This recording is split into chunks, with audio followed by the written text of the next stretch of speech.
Mi nombre es Alejandra Álvarez Bernardes y elegí el formato de podcast para presentar el trabajo final del posgrado de Filosofía desde una perspectiva humanística de la Facultad de Filosofía de la Universidad de Buenos Aires.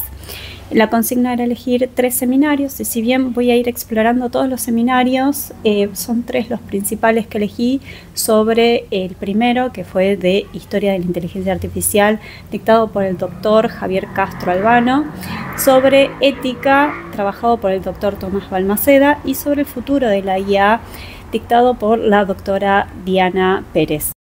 Para iniciar el trabajo se me vinieron 3 preguntas a la mente. ¿Podemos migrar la mente a un desarrollo tecnológico? ¿Podríamos extender la conciencia? ¿Podríamos alcanzar la inmortalidad a través de la tecnología? Y de la misma manera que Turing desvía la pregunta acerca de si las máquinas pueden pensar, propongo lo mismo, ya que hoy en día, con la tecnología que contamos, es una utopía pensar que uno podría escanear un cerebro con experiencia de vida y trasladarlo a un desarrollo tecnológico. En cambio, propongo pensar algo más terrenal, realista, actual, y es, ¿podemos simular conciencia? ¿Y cómo impacta la idea de inmortalidad? Y no me refiero a la inmortalidad desde el punto de vista ontológico, sino cómo el ser humano se relaciona con la inmortalidad. Para esta introducción quiero mencionar 2 ideas opuestas, pero que tienen mucha correlación con lo que vamos a trabajar posteriormente, que son las ideas metafísicas trabajadas por Descartes y las ideas materiales trabajadas por Hobbes. Para Descartes, en el discurso de método que él escribe en 1637, contextualizando la época, hablamos de una época en donde la impronta cristiana es muy fuerte, él propone que el hombre es el resultado de la res extensa y la res cogita. Ambas son creados por Dios y por lo tanto tienen el mismo valor, es decir, que no pueden ir por separado, tienen que ir necesariamente juntos. Y cuando el cuerpo perece, la res cogitan trasciende. Él finaliza este trabajo con la verdad de él más famosa, conocida, que es cogito ergo sum, en la cual el pensamiento del hombre es prueba del alma. Para Descartes era imposible pensar la posibilidad que las máquinas autómatas de la época pudieran tener la misma creatividad o la misma infinitud que el hombre. Por lo tanto, es imposible desde su punto de vista pensar que una máquina podría tener conciencia. Desde estas ideas metafísicas, a diferencia de Platón, que hablaba del mundo de las ideas, el alma precede al cuerpo, baja hacia un cuerpo y cuando éste perece, el alma vuelve al mundo de las ideas. La diferencia radical con el pensamiento cartesiano es que para Platón podría el alma ocupar diferentes cuerpos. No tienen el mismo valor jerárquico que para Descartes sí lo tiene. En cambio, Hobbes pensaba algo muy diferente. Él estaba en contra de estas ideas metafísicas, sino que era más bien materialista. Es decir, que él pensaba, si tenemos todo lo pertinente, material necesario, entonces uno podría tener conciencia. Si tengo el material biológico o el material tecnológico, en este caso, uno podría tener conciencia, porque el resultado de la conciencia tiene que ver con cuestiones materiales.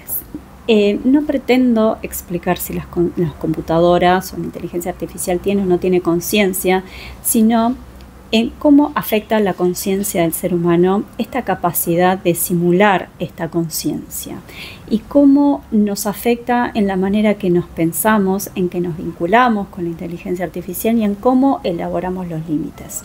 A lo largo del trabajo iré presentando diferentes posiciones filosóficas que trabajan sobre la crítica de la simulación, la mente como función, así también como el cuestionamiento de la conciencia en la máquina. Y en este cruce entre lo humano y lo artificial elaboraré algo más profundo que tiene que ver con la inmortalidad, el poder, la ética y la alienación humana.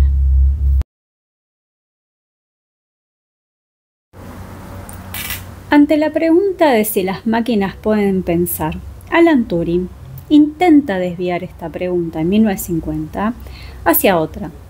¿Las máquinas serían capaces de imitar el comportamiento humano, el pensamiento humano, a tal punto de ser indistinguible por el mismo ser humano? Con el desarrollo adecuado, la tecnología suficiente, esto para Turing sería posible. Y esto entraría en oposición al escepticismo cartesiano que Descartes defendía en su momento. Para Alan Turing era posible de que una máquina simule el comportamiento humano a tal punto de que éste, entre la frontera de lo artificial y lo humano, empezarían a desvanecerse. En este sentido, simular no es lo mismo que comprender. Y esto lo trabaja Searle en un experimento que es el cuarto chino, en la cual adentro hay una persona que no sabe chino y que tiene un manual de instrucciones y a través de una ranura recibe códigos chinos que no son comprendidos, pero que los puede decodificar siguiendo las instrucciones del manual. Luego lo devuelve y eso que devuelve es interpretado por una persona que sí sabe chino.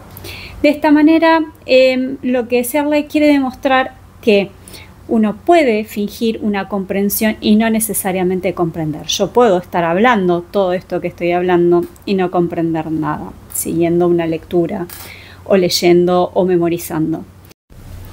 Pero entonces, ¿cuál sería la función de esta simulación? Bueno, si dejamos de lado que la máquina pueda tener una experiencia interna, esta simulación podría generar un efecto en el otro, es decir, que afecta la conciencia de aquella persona que lo está interpretando, en este caso, el ser humano. Para verlo de una manera un poco más simple, podemos pensar que un desarrollo tecnológico con IA puede hablar del dolor, expresar sobre el dolor, puede clasificar el dolor, pero no puede sentir dolor. Pero sin embargo puede generar un efecto en aquella persona que lo está leyendo. Ahora, este efecto puede ser comparable a, por ejemplo, una película, en donde hay actores que generan algo y aquella persona que lo está viendo está sintiendo algo. Y es a eso donde quiero llegar. Quiero llegar que si bien no tengo una máquina con conciencia o experiencia interna, pero esa simulación puede generar un efecto en la otra persona que sí la tiene. Es decir, lo artificial y lo humano. Por tanto, se desprenden preguntas de cierto valor ético, porque estamos afirmando que hay una intención de conciencia simulada a través de un desarrollo, y esa intención está detrás del desarrollo, es de la empresa que la crea, del desarrollador mismo. Y en eso que me genera, lo que genera en el usuario o la usuaria. ¿Cómo nos paramos enfrente de eso? ¿Cuáles son los límites de la empatía en ese caso? Bueno, son preguntas que, por supuesto, no tienen una única respuesta, pero hay un efecto que genera en el otro, y es lo que vamos a estar desarrollando a lo largo de esta etapa. Bueno, en este apartado nos ponemos un poco más técnico, vamos a hablar sobre el funcionalismo, qualia y el problema difícil.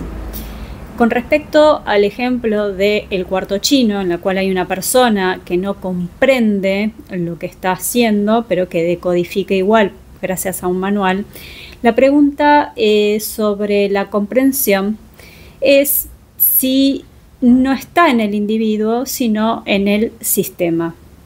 Y esto lo trabaja Putnam cuando se plantea la funcionalidad de los estados mentales. Es decir, un estado mental para Putnam no depende de una neurona o de un neurotransmisor. Del mismo modo que un estado funcional no depende de un cable o de un hardware. Estamos hablando de un rol funcional que puede reproducirse con un soporte material suficiente. Del mismo modo que un recuerdo podría trasladarse en otra mente.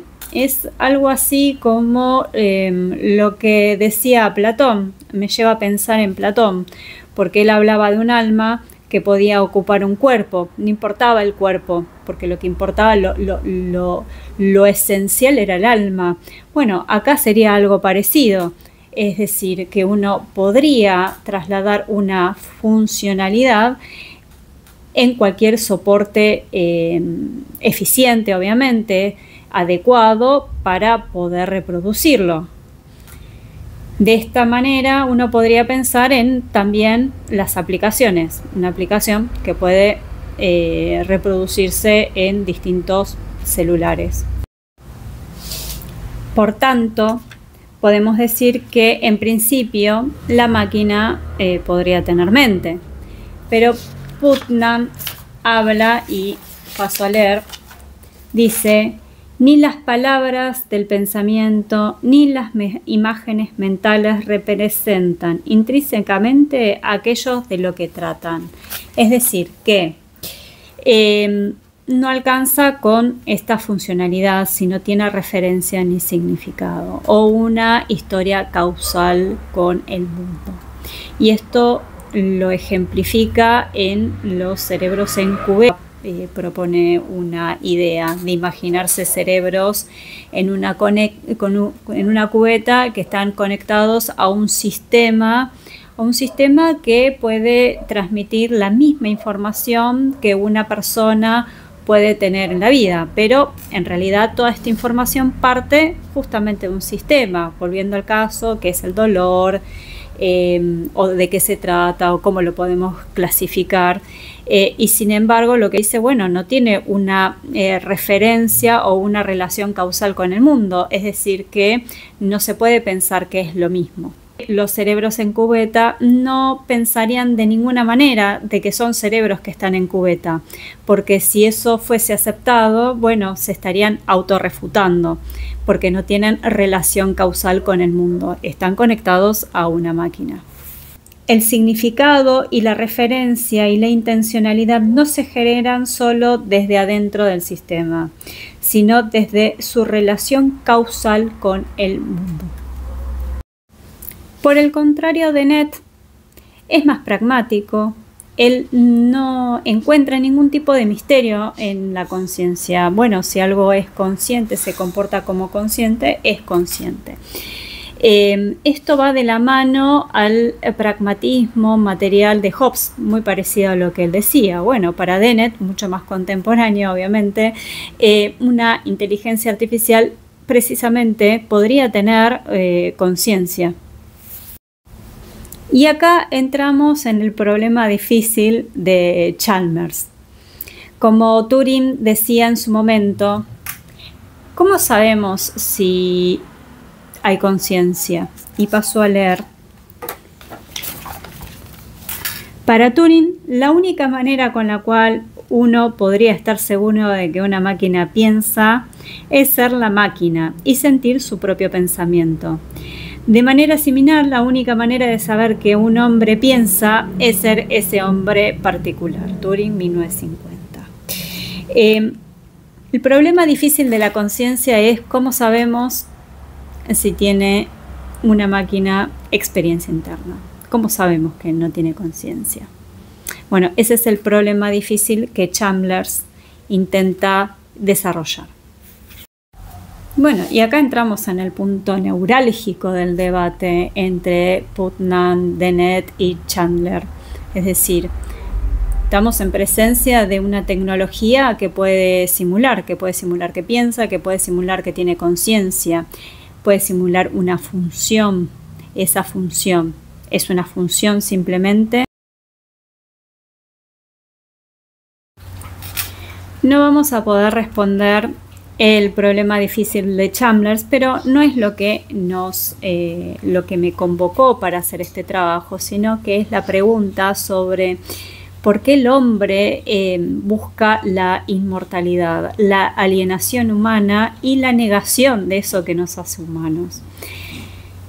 Se me viene a la mente un pensador que no fue trabajado en el seminario, pero me parece interesante traerlo, que es Feuerbach. Feuerbach habla justamente de la capacidad de creación del ser humano. Crea a Dios según su imagen y semejanza, le da todos sus atributos y se somete a él, se olvida de su propia creación e intenta alcanzar esas grandes virtudes humanas, pero se da cuenta que no alcanza con esta vida, que tiene que haber algo más allá, y ahí viene la eternidad. Más tarde Marx se apropia de esta idea y dice, bueno, no es Dios, es la mercancía, el capitalismo. Y hoy en día podemos hablar del fetichismo tecnológico. El hombre a través de la tecnología hoy en día busca esa inmortalidad, busca ampliar sus virtudes, y eso podría ser origen de la alienación humana. Otra clase de alienación que pareciera que es una constante en el tiempo. Los griegos con la búsqueda de la verdad, después, bueno, Feuerbach con la búsqueda de la perfección, Marx con la búsqueda del capital y hoy con la búsqueda de alcanzar la eternidad y los atributos humanos con la tecnología. Este desplazamiento tecnológico parece verse en varios ejemplos. Podemos mencionar las redes sociales, cuando por ejemplo una persona encuentra el video de un ser muy querido, muy cercano, que jamás conoció y sube su video y bueno, convoca emocionalmente. Se encuentra con esa imagen, con ese movimiento, con esas expresiones faciales y hay pareciera como una relación vincular con la tecnología. Ahora, ¿qué pasa con el caso de David Hostin? David Hostin es un argentino que pierde a su hijo y a través de 31.000 caracteres puede simular sus características, no solamente sus voz, sino también sus errores semánticos y sabiendo que es un desarrollo creado por él, mantiene una conversación con su hijo que, lejos de fingir que está en este plano de la realidad, habla como si estuviera en el cielo, el más allá. Esto que parece tan inocente, en realidad es una herramienta que desarrolla esta persona para transitar el duelo. Que uno podría decir que funciona como un fármaco que nos ayuda a atravesar ciertos dolores y por otro lado me pregunto si al mismo tiempo uno con el uso, con este tipo de uso, se pierden ciertas capacidades propias del ser humano. Esto genera un giro existencial y que se está relacionando en cómo el ser humano se está vinculando con la inteligencia artificial. Y acá, en lo que quiero desarrollar, se me viene de nuevo Feuerbach a la mente. ¿Qué pasa cuando el ser humano, con la conciencia de que está hablando con una máquina, por momentos duda de ese estado de conciencia? En esa duda, la frontera entre lo humano y lo artificial se empieza a desvanecer. Y yo no me estoy haciendo la pregunta de si hay conciencia o no hay conciencia, porque hay una funcionalidad en la otra persona. Y volvemos a ese problema que Turing hablaba. La única manera de saber si otra persona piensa es siendo la otra persona. Ahora, yo puedo pensar que esa otra persona piensa porque me comparo. Es una persona que piensa, yo soy una persona que piensa, por lo tanto somos personas que pensamos. Pero acá la variable es nueva, es un desarrollo tecnológico, una inteligencia artificial con una intención que sabemos que no es neutra, pero que tiene o finge cierta conciencia que por algún momento el ser humano, siendo un esclavo voluntario de eso, al mismo tiempo se puede olvidar. Y bueno, existen las nuevas formas de relacionarse. A medida que la tecnología avanza, la duda crece. Y acá traigo para leer un texto que escribí para uno de los seminarios y que me parece apropiado traer a colación. Y es: vivimos en una cultura marcada por la hiperindividualidad y el pragmatismo tecnológico, donde lo medible y lo funcional parece desplazar lo inefable. Sin embargo, abandonar la reflexión por aquello que nos excede, aunque no se trate del alma, es también reducir la complejidad de la existencia humana. Porque cuanto más las máquinas se parecen a nosotros, más nosotros nos parecemos a las máquinas. En este cruce donde la subjetividad se modula algorítmicamente, algo se nos escapa. Esto, que parece una aplicación ingenua de la tecnología, puede tener un impacto difícil de mensurar a esta altura, pero podemos al menos plantear lo que se pone en juego, y es lo que estamos haciendo. Para varios filósofos, cuando el humano niega sistemáticamente un lado de su naturaleza, mortalidad, olvido, contradicción, mantiene un costo existencial, ético y simbólico. Nietzsche habla de esta decadencia humana, de la negación de lo dionisíaco, que es parte de nuestra naturaleza que nos vuelve humanos. Y hoy pareciera que estamos hablando de una cultura apolínea hipertrofiada, por supuesto ayudada por la tecnología. Este desbalance es parte de nuestra alienación o de la alienación individual, la alienación cultural. Y ahora voy a leer algo que me gusta mucho de Nietzsche, un fragmento del libro de Más allá del bien y del mal de Nietzsche, que me gusta mucho. Quien con monstruos lucha, cuide de no convertirse en monstruo. Cuando miras largo tiempo el abismo también mira dentro de ti. Y en este sentido hablo de la mensura. ¿Hasta dónde vamos a llegar con la tecnología? ¿Es problema que la tecnología tenga conciencia? ¿O el problema es cómo se va a relacionar el ser humano con eso? ¿Hasta dónde vamos a llegar? Y si en algún momento logramos migrar ese estado de conciencia, de alguna manera trascender, ¿qué es lo que buscamos? ¿Hasta dónde vamos a llegar? Si voy a usar un algoritmo o si voy a usar un desarrollo para transitar un duelo, ¿hasta dónde? Bueno, todas esas preguntas tienen que ver con el control, la gestión, la autogestión de cada persona y su capacidad reflexiva para poder hacer un uso justamente reflexivo de estas tecnologías, a conciencia. Bueno, para cerrar el trabajo con una reflexión final, me gustaría empezar con la idea de este trabajo que tiene que ver con la posibilidad de escanear el cerebro con su experiencia de vida y poder trasladarlo a un desarrollo tecnológico, lo que es conocido como el mind uploading. Ahora, llegar a este punto hoy en día es muy difícil de pensar porque justamente no tenemos la tecnología necesaria. Probablemente sea algo que uno pueda hacer en el futuro, pero no es ahora, no es hoy. Hoy podemos pensar en la posibilidad de copiar una conciencia a través de los datos. Esos datos pueden ser adquiridos a través de las redes sociales, a través del capitalismo de vigilancia, pueden adquirirse de muchas maneras y con esos datos simular una conciencia a través de un desarrollo.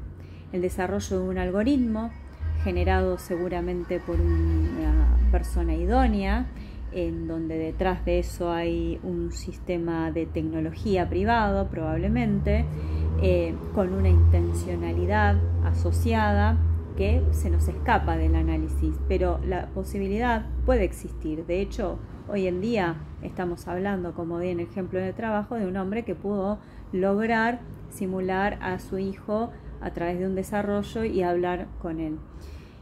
La pregunta de si uno pudiera hacer eso de una manera sistemática, ¿cuál es el costo?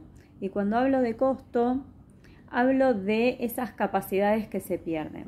El ser humano siempre históricamente intentó modificar la naturaleza a su favor, esa sobrenaturaleza que nos facilita la vida. Y hay una cierta tendencia de evitar algunos dolores, de evitar daño y de evitar sufrimiento que son propios del ser humano. El tedio, el duelo, el olvido, el aburrimiento, son cosas que el ser humano necesita, porque de esa manera uno crece, evoluciona, es creativo. Bueno, son muchas las funciones que cumplen.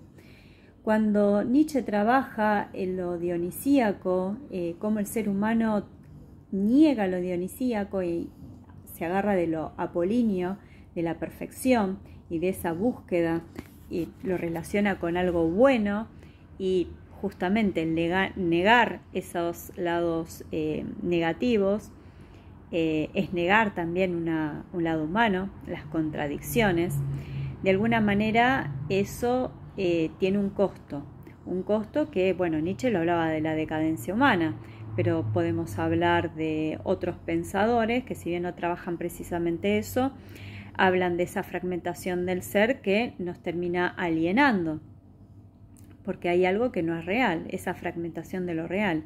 Y creo que es eso lo que se pierde cuando uno usa estas posibilidades tecnológicas de una manera prácticamente irreflexivas, pero que al mismo tiempo nos evita cierto dolor. Bueno, son problemas también muy propios de lo contemporáneo, de la hiperindividualidad, de no vincularse con un otro de una manera sólida para evitar esos vínculos modernos que duraban años y años, de pensar de estar con una persona durante 50 años, generaba una angustia.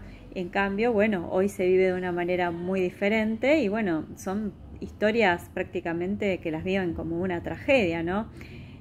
Porque bueno, como siempre, si uno logra, en mi lógica, si uno logra evitar un sufrimiento vinculándose de una manera, por el otro lado hay un costo. Y para cerrar el trabajo, creo que negar todas estas posibilidades es entrar en una falacia. Eso es algo que viene y se va a quedar.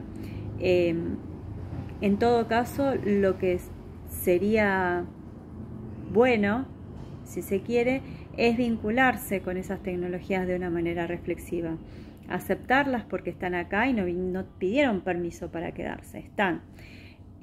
Pero poder relacionarse de una manera reflexiva y de poder dar lugar a esos dolores como el duelo, y poder usarlo, si se quiere, de una manera farmacológica, ¿no? Pero controlada, creo que por ahí es el camino.